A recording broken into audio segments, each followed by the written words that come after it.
ప్రపంచంలోని పెద్ద దేశమైనా, చిన్న దేశమైనా తన సైన్యాన్ని చూసుకుని గర్విస్తుంటుంది.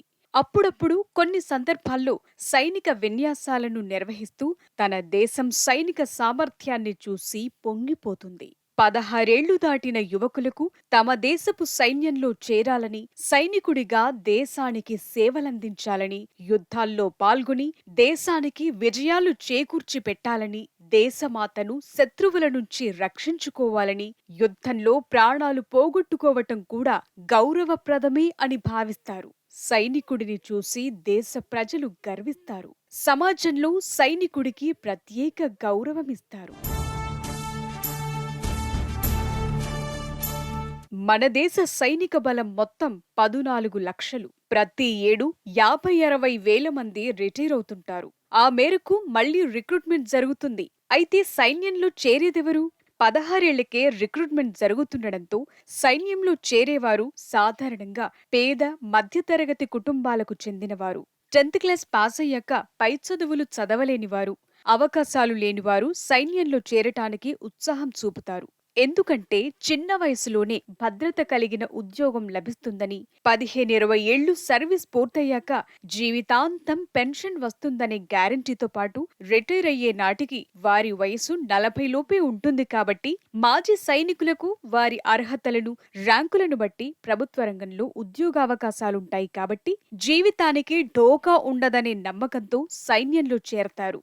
దేశానికి దీర్ఘకాలం సేవలందించామనే సంతృప్తితో ఉద్యోగ జీవితాన్ని ముగిస్తారు. అలాంటి సైనిక రంగానికి సంబంధించి మోదీ సర్కారు ఒక పిడుగుపాటు లాంటి నిర్ణయం తీసుకుంది. దేశానికి రక్షణ కల్పించే సైనికుడు అనే ఉద్యోగాన్ని ఏమాత్రం రక్షణ లేని తాత్కాలిక కొలువుగా మార్చేసింది. కనీసం 15 సంవత్సరాల శాశ్వత ఉద్యోగాన్ని 4 ఏళ్ల టెంపరరీ కొలువుగా మార్చి యువకుల జీవితాలతోనే కాదు, రక్షణ రంగంతో కూడా చెలగాటలాడటానికి సాహసించింది.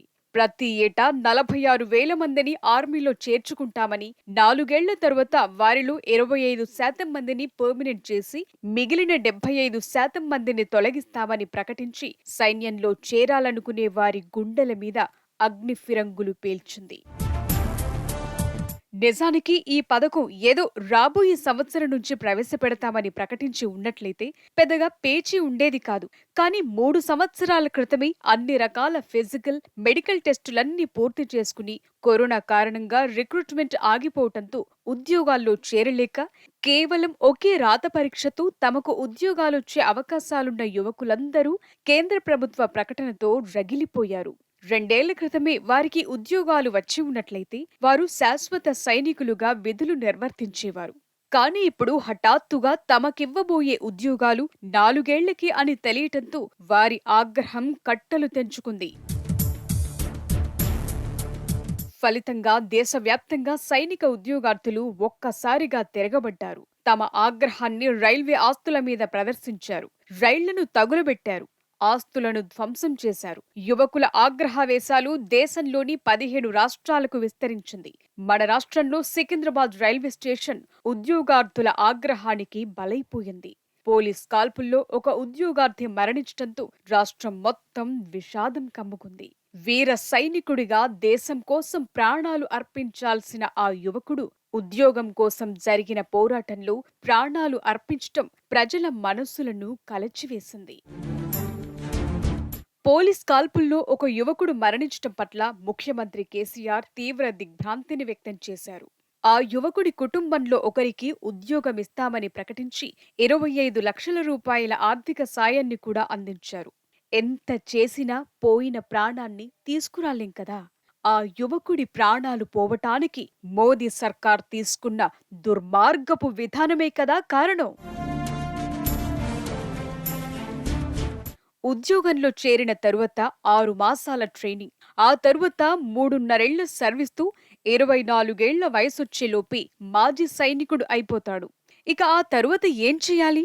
రక్షణ రంగం మీద ఖర్చు ఎక్కువైపోతోందని, పెన్షన్లకు ఎక్కువ బడ్జెట్ అవుతోందనే సాకుతో సైనిక ఉద్యోగాలను 4 ఏళ్లకే పరిమితం చేసి రిటైర్ అయ్యాక వారి సేవలను ప్రైవేట్ రంగంలో సెక్యూరిటీ గార్డులుగా వినియోగించుకుంటామని కొందరు మంత్రులు చేసిన ప్రకటనలు దిగ్భ్రాంతి గొలుపుతున్నాయి.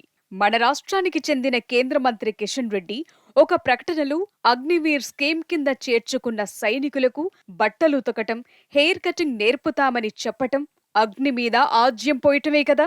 మరొక బీజేపీ అగ్రనేత మాట్లాడుతూ అగ్నివీరులను బీజేపీ ఆఫీసుల ముందు సెక్యూరిటీ గార్డులుగా నియమించుకుంటామని ప్రకటించటం చూస్తుంటే వీర సైనికుల దుస్థితి ఏమిటో అర్థం చేసుకోవచ్చు. అగ్నివీర్ పథకం నవ్వుల పాలవుతున్నదనే విషయాన్ని గమనించిన కేంద్ర ప్రభుత్వం పారిశ్రామికవేత్తలతో కూడా అగ్నివీరులకు తమ కంపెనీల్లో ఉద్యోగాలిస్తామని ప్రకటనలు ఇప్పిస్తోంది. అగ్నివీరులంటే ఆయుధాలు చేపట్టి సైనిక శిక్షణ పొందిన యోధులు. అలాంటి యోధులకు ఈ పారిశ్రామికవేత్తలు ఏముద్యోగాలిస్తారు? ఏసీ గదుల్లో కూర్చుని కంప్యూటర్ల ముందు పనిచేయటానికి వారికి విద్యార్హతలు లేవు. వారు చదివింది కేవలం 10th క్లాస్. అలాంటి వారికి ఎలాంటి ఉద్యోగాలిస్తారో ఆ మాత్రం తెలియకుండా ఉంటుందా? గేట్ ముందు నిల్చుని వచ్చేవారికి వెళ్లేవారికి సెల్యూట్లు కొట్టుకుంటూ కాపలా కాసే ఉద్యోగాలే కదా. అలాంటి ఉద్యోగాలకు అగ్నివీరులు దేనికి?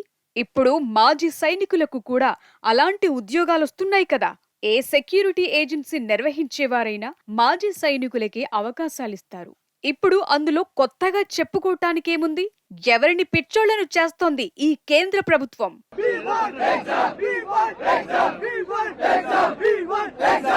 దేశంలోని మాజీ సైనికాధికారులు, రక్షణ రంగ నిపుణులు ఈ అగ్నిపథ్ పథకం గురించి అనేక సందేహాలు వ్యక్తం చేస్తున్నారు. అసలే యవ్వన ప్రాయంలోకి ప్రవేశించిన యువకులకు 4 ఏళ్ల పాటు ఆయుధాలు వినియోగించటంలోనూ, యుద్ధ తంత్రాల్లోనూ శిక్షణ ఇచ్చి తీరా వారు దేశానికి పనికొచ్చే సమయంలో మీ ఉద్యోగం అయిపోయింది, ఇక ఇంటికి వెళ్ళండి అని పంపిస్తే అప్పటిదాకా వారు పొందిన శిక్షణ అంతా వృధాయే కదా. వారి బుద్ధి పెడదారి పట్టి ఏ ఉగ్రవాదుల్లోనో కలిసిపోతే అప్పుడు దేశానికి పెనుముప్పు ఏర్పడుతుంది. శత్రు సైనికులకు స్వదేశ రక్షణ రహస్యాలను అమ్ముకుంటే దేశ భద్రతకు ముప్పు వాటిల్లుతుంది. ఈ అగ్నివీర్ పథకం అనేది చాలా ప్రమాదకరం అంటూ కుండబద్దలు కొడుతున్నారు. వారి అనుమానాలను తీర్చేదెవరు? ఇక మన దేశంలో అధికారంలో ఉన్నవారు తానా అంటే తందానా అనే వారికి కొరత లేదు. మోదీ ప్రభుత్వం తీసుకున్న ఈ తుగ్లక్ నిర్ణయానికి కూడా కొందరు మేధావులు, విద్యావంతులు కూడా వంతపాడటం ఆశ్చర్యం కదా. కొంచెమైనా బుద్ధి జ్ఞానం లేకుండా మోదీ నిర్ణయాన్ని పోటీపడి నెత్తికెత్తుకోవటం చూస్తుంటే మన దేశంలో మానసిక బానిసత్వం అనేది ఎంత ఉచ్చస్థాయిలో ఉందో తెలుస్తోంది. ఇప్పుడు మోదీ సర్కార్ తీసుకున్న అగ్నిపథ్లో 4 ఏళ్ల సర్వీస్ నిర్ణయం నాటి జవహర్ లాల్ నెహ్రూ, ఇందిరాగాంధీ, రాజీవ్ గాంధీ లాంటి వారు కూడా తీసుకుని ఉన్నట్లయితే ఇవాళ దేశంలో ఏ ఒక్క సైనికుడికి పెన్షన్ అనేదే ఉండేది కాదు. 4 ఏళ్ల ఉద్యోగం అయిపోగానే బొచ్చెలు చేతబట్టి వీధుల్లో యాజకులుగా మారిపోయి ఉండేవారు. ఒకసారి ప్రభుత్వ ఉద్యోగం అంటే అతని జీవితానికి రక్షణే కాక తన ఉద్యోగము 30 ఏళ్ల పాటు ఉంటుందనే ధీమా ఉంటే చిత్తశుద్ధి, నిజాయితీలతో పనిచేసి దేశానికి సేవ చేస్తారని నాటి నాయకులు విశ్వసించారు. ఇవాళ 60 ఏళ్లు దాటి ప్రభుత్వ సర్వీస్ చేసిన వారు పెన్షన్ తీసుకుంటూ మనశ్శాంతిగా జీవిస్తున్నారంటే నాటి నెహ్రూ వేసిన పునాది, ప్రదర్శించిన పాలనా దక్షతలే కారణం. ఒక్క ఏడాది ఎంపీగా, ఎమ్మెల్యేగా పనిచేసిన జీవితాంతం పెన్షన్ అనుభవించే రాజకీయ విష కీటకాలు సామాన్య ఉద్యోగికి పెన్షన్ ఇవ్వాలంటే వాళ్ల జేబుల్లో సొమ్ము పోయినట్లు విలవిల్లాడిపోతారు. 25 ఏళ్ల పాటు పదవుల్లో కొనసాగుతూ శరీరమంతా రోగాలతో కుళ్ళిపోయిన యమధర్మరాజు పాశాన్ని విసిరిందాకా పదవులను పట్టుకుని వేలాడే అధములు 20 ఏళ్ల యువకులు మాత్రం 4 ఏళ్ల సర్వీస్కే ఇంటికి పోవాలంటారు. ఆనాడే మోదీ లాంటి వారు ఏలికలై ఉన్నట్లయితే కోట్లాది మంది ఆత్మహత్యలకు పాల్పడేవారు. నిజమా కాదా ఆలోచించండి. అగ్నివీరులను మేం తీసుకుంటామని కార్పొరేట్ అధినేతలు ప్రకటిస్తున్నారంటే కార్పొరేట్ కంపెనీలకు సెక్యూరిటీ గార్డులను తక్కువ వేతనాలతో సప్లై చేయటమే అగ్నివీర్ ఉద్దేశ్యమా అనే సందేహం కలుగుతుంది. అగ్నిపథ్ పథకాన్ని సమర్థిస్తున్నది ఎవరు? తమ పిల్లలను సైన్యంలో చేర్పించటానికి సుతరాము ఇష్టపడని కార్పొరేట్ కోటీశ్వరులు నెలకు ₹1,00,000 జీతాలు తీసుకుంటూ పిల్లలను విదేశాల్లో మాత్రమే చదివించే దేశభక్తులు. ఐ సపోర్ట్ అనుకుంటూ తమ దేశభక్తిని తెగ ప్రదర్శిస్తున్నారు. వీరికి దేశభక్తి కన్నా మోదీ భక్తి ఎక్కువ. అందులో ముందు వెనుక పరిణామాలను ఏమాత్రం ఆలోచించకుండా మోదీ అంటే గుడ్డి భక్తి మాత్రమే పెంచుకున్నవారు వీరంతా. పేదలు, సామాన్యుల కష్టాలు వీరికి పరిహాసాస్పదంగా కనిపిస్తాయి. తాము మాత్రమే దేశభక్తులమనుకుని స్వైర కల్పనల్లో, చిత్రభ్రమల్లో, భ్రాంతుల్లో మునిగి తేలే ధృతరాష్ట్ర సోదరగణం బాపతు వీళ్లంతా.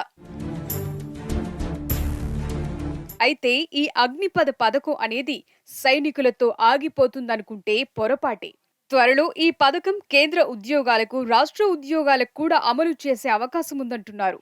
ఇదే గనుక నిజమైతే రాబోయే రోజుల్లో పెన్షన్లు, పీఎఫ్ లాంటి సౌకర్యాలేవీ లేకుండా అన్ని సంస్థలు ఇదే బాటను అనుసరిస్తాయి.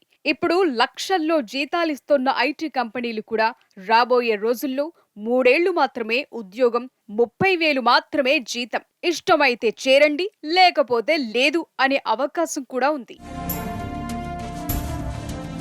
మోదీ అవకతవక విధానాలతో దేశంలోని యువశక్తి నిర్వీర్యమై, మానసిక శాంతి కరువై, ఉద్యోగ భద్రత లేక యువత పిచ్చెక్కిపోయి ఏ పూట కాపూట గడిస్తే చాలు అనే రోజులొచ్చి చివరకు దేశం మొత్తం అంబానీ, అదానీల చేతుల్లో పడినా ఆశ్చర్యం లేదు.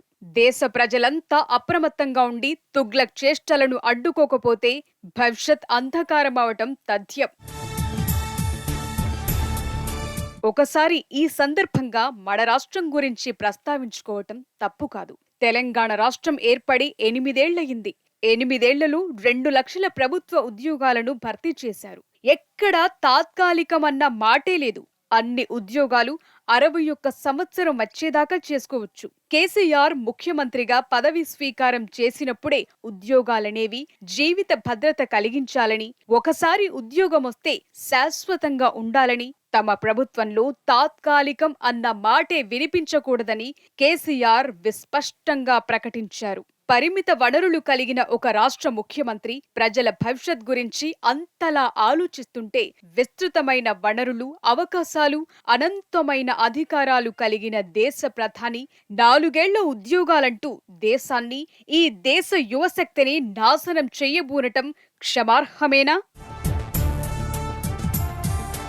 2 ఏళ్ల క్రితం వ్యవసాయదారుల కోసం గొప్ప చట్టాలు తెచ్చామంటూ రైతులను మోసం చేయబోయి 13 నెలల పాటు రైతులను రోడ్ల మీద నిలబెట్టి ఆ ఉద్యమంలో 700 మంది మరణించినా చలించకుండా వారి మీద ఖలిస్తాన్ ఉగ్రవాదులంటూ ముద్ర వేయబోయి అభాసుపాలైన మోదీ సర్కార్ చివరకు వాటిని ఉపసంహరించుకోవటమే కాకుండా రైతులకు క్షమాపణ చెప్పుకోవాల్సిన దుస్థితికి జారిపోయింది.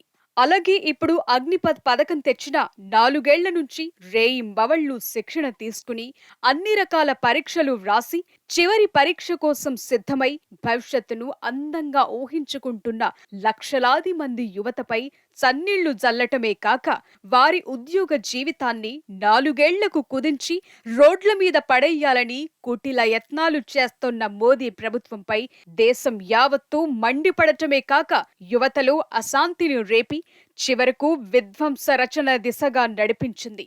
ఆగ్రహావేశాలతో విధ్వంసాలకు పాల్పడిన యువతపై కుట్రదారులు అని ముద్ర వేస్తోంది.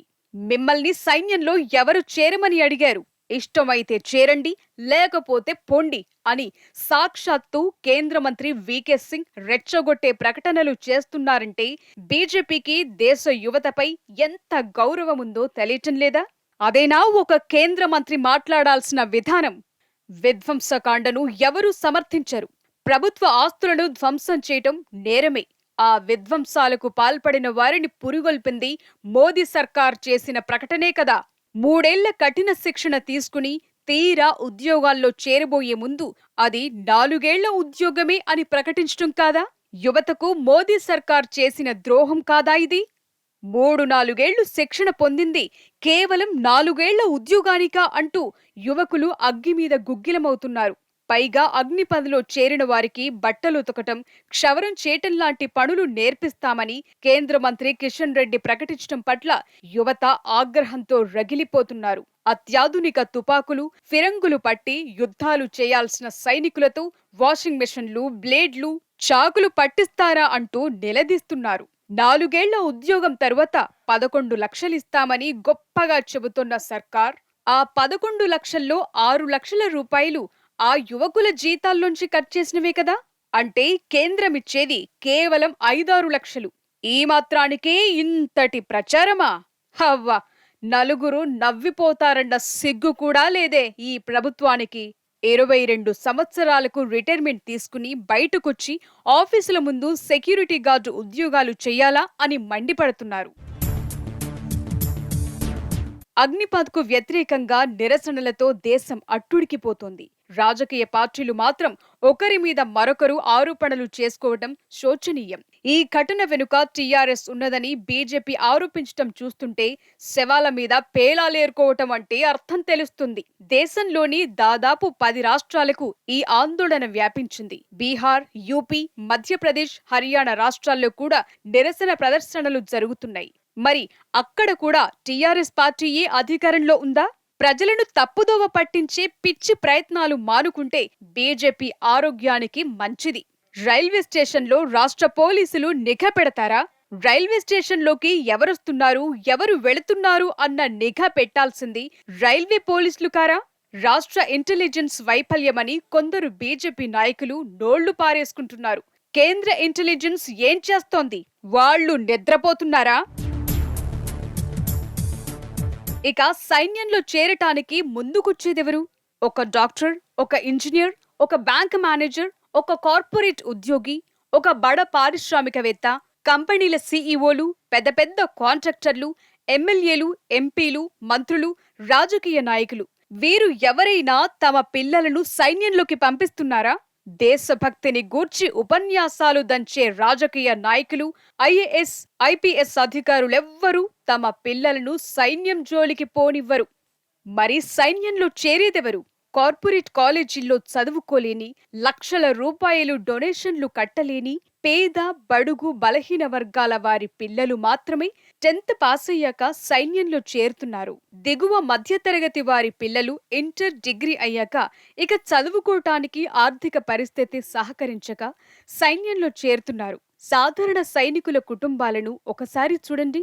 వారి తల్లిదండ్రులు పల్లెల్లో నివసిస్తుంటారు. చాలా మంది కూలీ పనులకు వెళుతుంటారు. పారిశ్రామికవేత్తలకు అడగకుండానే లక్షల కోట్లు రుణమాఫీలు చేస్తూ దేశ సంపదను దోచిపెట్టే ప్రభుత్వాలు పేద సైనికుల జీవితాలతో మాత్రం చెలగాటమాడుతాయి. వారి ఉద్యోగాలు 4 ఏళ్లకు పరిమితం చేస్తాయి. మరి అదే పని ప్రభుత్వ ఉద్యోగులకు, చట్టసభల ప్రతినిధుల విషయంలో ఎందుకు చెయ్యరు? 90 ఏళ్లవాడు రాష్ట్రపతి కావాలని, ప్రధాని కావాలని చొంగలు కార్చుకుంటాడు. తనకు 3వ సారి కూడా ప్రధానమంత్రి కావాలని ఉందని ఇటీవలే మోదీ గారు సెలవిచ్చారు. 70 ఏళ్లు దాటిన ఆయన ఇంకా పదవుల కోసం తహతహలాడుతున్నప్పుడు పేద సైనికులకు 4 ఏళ్ల పరిమితేమిటి? Singapore, Korea, China, Israel, Russia లాంటి కొన్ని దేశాల్లో ప్రతి యువకుడు ఒకేడాదో 2 ఏళ్లు సైన్యంలో పనిచేయాలనే నిర్బంధముంది. అది ఉద్యోగంగా మాత్రమే కాదు, క్రమశిక్షణ, దేశభక్తి అలవర్చుకోవటానికి మాత్రమే. అగ్నిపథ్ స్కీమ్ కింద సైన్యంలో 4 ఏళ్లు సేవలు చేసినా పెన్షన్ ఉండదట. మన దేశంలో ఏడాది పాటు ఎంపీగా, ఎమ్మెల్యేగా పనిచేసినా జీవితాంతం పెన్షన్ వస్తుంది. అలాంటిది 4 ఏళ్లు సైన్యంలో పనిచేస్తే పెన్షన్ ఎందుకివ్వరు? బయటికెళ్లాక వారికి ఏవేవో ప్రయోజనాలిస్తామని అరచేతిలో వైకుంఠం చూపుతోంది ప్రభుత్వం. అవన్నీ అమలవుతాయని పిచ్చివాళ్లు కూడా నమ్మరు. ఇవాళ మోదీ ఇస్తోన్న హామీలు రాబోయే ప్రభుత్వాలు అమలు చేస్తాయని గ్యారంటీ ఏమిటని ప్రజలు ప్రశ్నిస్తున్నారు. ఇక తమ ఉద్యోగం తాత్కాలికమని తెలిస్తే సైనికులు మనస్ఫూర్తిగా విధులు నిర్వహిస్తారా? ఏ శత్రుదేశంతోనో యుద్ధం చేస్తున్నప్పుడు మరో 10 రోజుల్లో తమ ఉద్యోగం పోతుందని తెలిస్తే వారు శత్రువులతో ప్రాణాలకు తెగించి పోరాడగలరా? కాస్ట్ కటింగ్ కోసమే ఈ స్కీమ్ అని కేంద్రం చెప్పటం సిగ్గుచేటు. ప్రపంచంలో ఏ దేశం కూడా తమ సైన్యం మీద ఖర్చు తగ్గిస్తున్నామని బహిరంగంగా చెప్పుకోదు. ఆ కాస్ట్ కటింగ్ ఏదో ప్రజాప్రతినిధుల వేతనాలు కోసేసి ఆదా చేయొచ్చు కదా.